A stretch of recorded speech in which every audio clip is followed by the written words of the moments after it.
Hey guys, welcome back to our channel, Nature Owl Twins. Today we're going to be showing you some Tumblr and Pinterest inspired DIYs, and these are very affordable. The first DIY are some moon phases. You're going to want to print out the moon. I printed about 20 of these because I knew I was going to mess up somewhere, and then you're just going to cut them out, easy as that.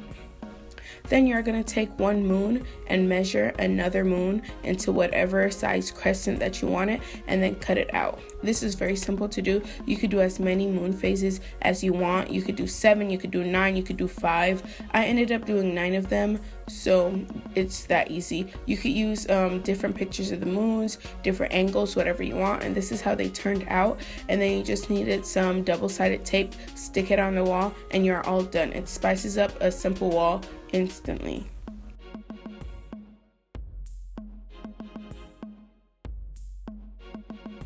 The second DIY are a couple yarn wall hangings, and these are so cute, but they do take up some time. So the first one, you'll need a large dowel and some black yarn. So you are going to want to start by measuring and cutting out the length of the yarn that you want it. And keep in mind, if you want it to reach like 2 feet long, you want to cut out 4 feet for each piece because you're going to want to fold it in half. So just remember that. And this is the most tedious part, is cutting out all this yarn. And this is just some of the yarn. This wasn't even half. This was like a fourth of the yarn, and it was 50 pieces. So you want to start by folding the yarn in half. Throw the yarn over and then pull the rest of the yarn through the loop and then push it together, and it is that easy. After you do that like a lot of times, you're just going to want to trim the bottom of it. And at first I was going to make it precise, and if you want to make it precise, just use some tape to help you with that, but I just did like a messy look.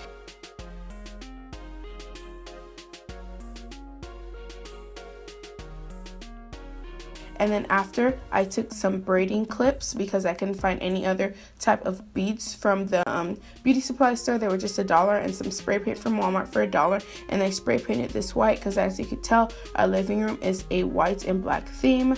And after these were all dried, I just clipped them on. And again, they were not uniform. Nothing about this is uniform, so they were put randomly. And this is the finishing product. And it really fills up a wall.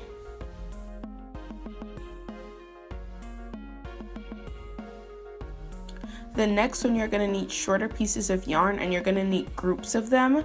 And this, we use 6 groups of 15 pieces. Then you also need a smaller size dowel. So we just cut a regular size dowel in half, spray painted it black. Then we did the same method, making a loop and then just pulling it through to make that knot, and you are all done. And this one takes less time because they are shorter and they're bigger groups. I then went on into cutting it into the shape that I wanted it, and I just made it a downward arrow, and I just freehanded it. Then I shook it all apart to make it that messy look, and you're all done. This one was really quick and easy to do.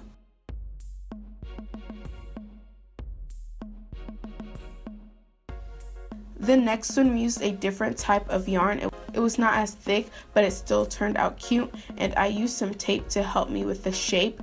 This was an inverse arrow, and I just used some tape to help me with the guidelines. After I cut it, I took out the tape, shook it up, and this is how it came out. It's actually really cute.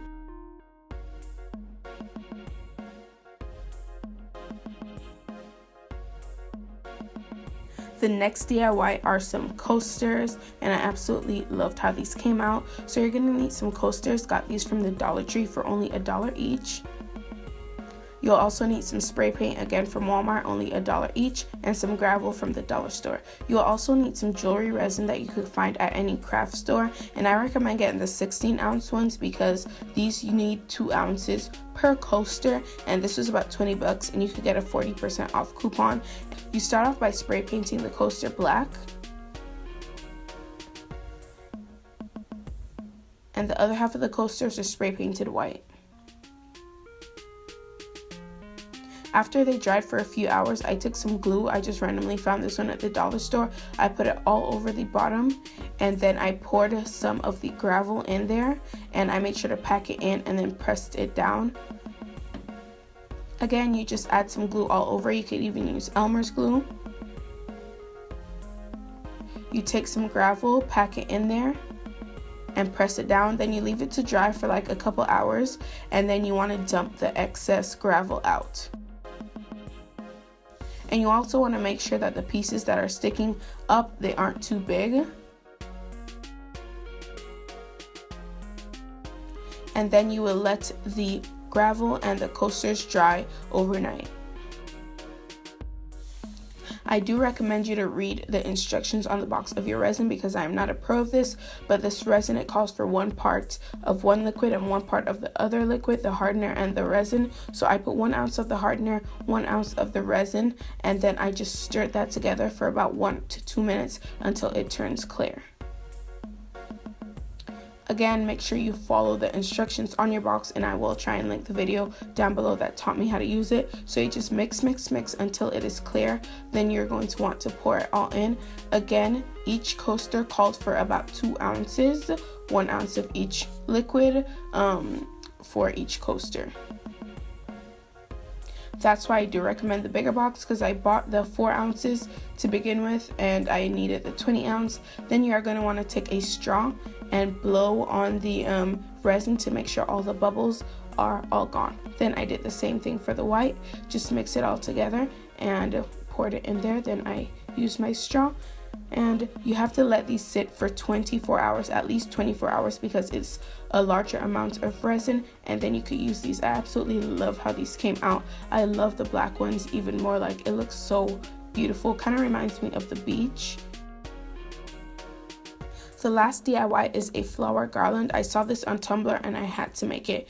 I just got my flowers from the dollar store and I used all roses like the picture, and you're just going to want to bend the flower stem back and forth until it snaps off.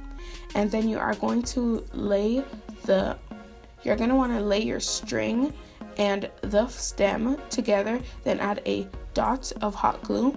And then I had my sister help me pick it up, and then I just wrapped the string around the glue to make sure that stayed secure.